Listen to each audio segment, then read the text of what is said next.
अगर एक दिन ऐसा हो जाए कि लोग आपको पहचानना बंद कर दें, आपका नाम, आपकी फोटो, आपकी आवाज सब धीरे धीरे मिटने लगे, तो क्या आप जिंदा कहलाएंगे?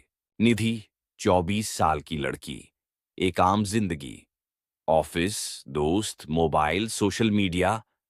माँ रोज फोन करती थी, दोस्त रोज मैसेज, सब कुछ नॉर्मल था। लेकिन निधि, गुड मॉर्निंग सर। बॉस, सब Sorry, आप? सब हंस पड़े।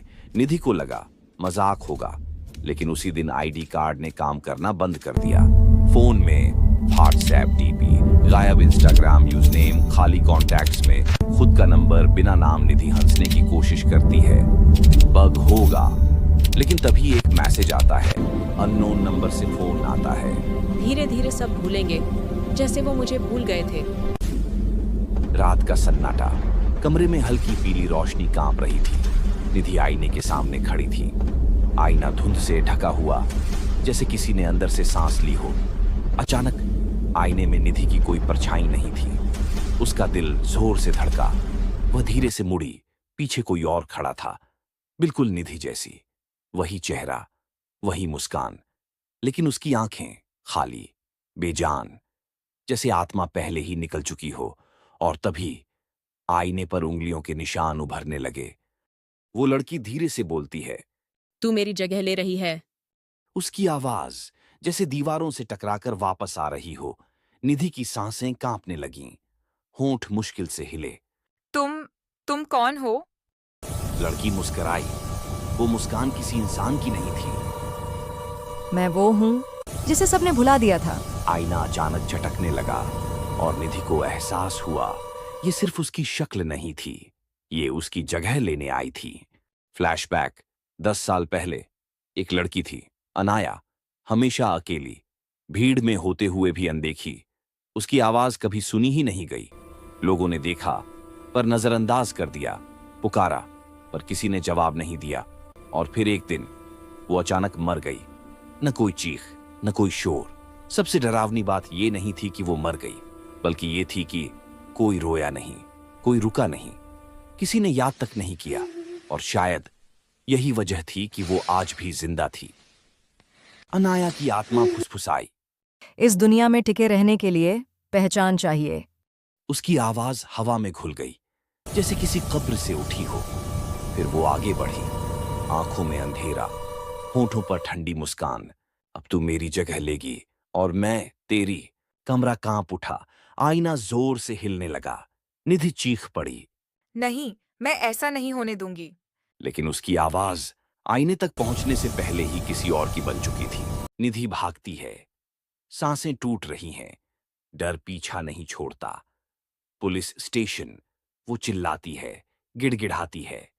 अफसर फाइल उठाकर पूछता है, आप कौन हैं? निधि सन्न। अस्पताल, कंप्यूटर स्क्रीन पर नाम खोजा जाता है। 1 पल, 2 पल। डॉक्टर सिर हिलाता है, रिकॉर्ड में ऐसा कोई नाम नहीं है। उसके पैरों तले जमीन खिसक जाती है।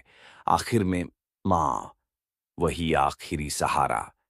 निधि दरवाजा खोलती है, आंखों में आंसू, होंठ कांपते हुए। माँ, उसे देखती है, ध्यान से, बहुत ध्यान से। फिर एक अजनबी सी आवाज में कहती है, बेटी, तुम कौन हो? घर की दीवारें खाली थीं, जहां कभी तस्वीरें थीं, अब सिर्फ धूल। निधि की हर फोटो गायब, जैसे वो कभी थी ही नहीं। हाथ कांपते हैं, आधार कार्ड देखती है, नाम नहीं, चेहरा नहीं, सब कुछ ब्लैंक। उसकी आवाज, मैं हूँ, मैं अभी भी हूँ। पर शब्द कमरे में गूंज भी नहीं पाए, क्योंकि अब उसे सुनने वाला कोई बचा ही नहीं था। रात, कमरा फिर वही, वही आईना। आईने के भीतर अनाया की परछाई उभरती है, होठों पर धीमी ठंडी मुस्कान। वो फुसफुसाती है, अब मेरी बारी। अचानक काली हवा कमरे में भर जाती है, दीवारें सांस लेने लगती हैं। निधि मुंह खोलती है, पर आवाज बाहर नहीं आती। चीख गले में ही मर जाती है और आईना धीरे से बंद हो जाता है। अंदर कोई था, बाहर कोई नहीं। सुबह घर में धूप फैल चुकी है, सब कुछ बिल्कुल सामान्य। कमरे में एक लड़की चुपचाप बैठी है, नाम अनाया। मां मुस्कुराकर पास आती है, प्यार से सिर सहलाती है। अनाया बेटा, लड़की मुस्कुराती है, आंखों में कोई साया नहीं। मैं निधि हूँ। हाथ शीशे पर मारती है, चीखती है, रोती है।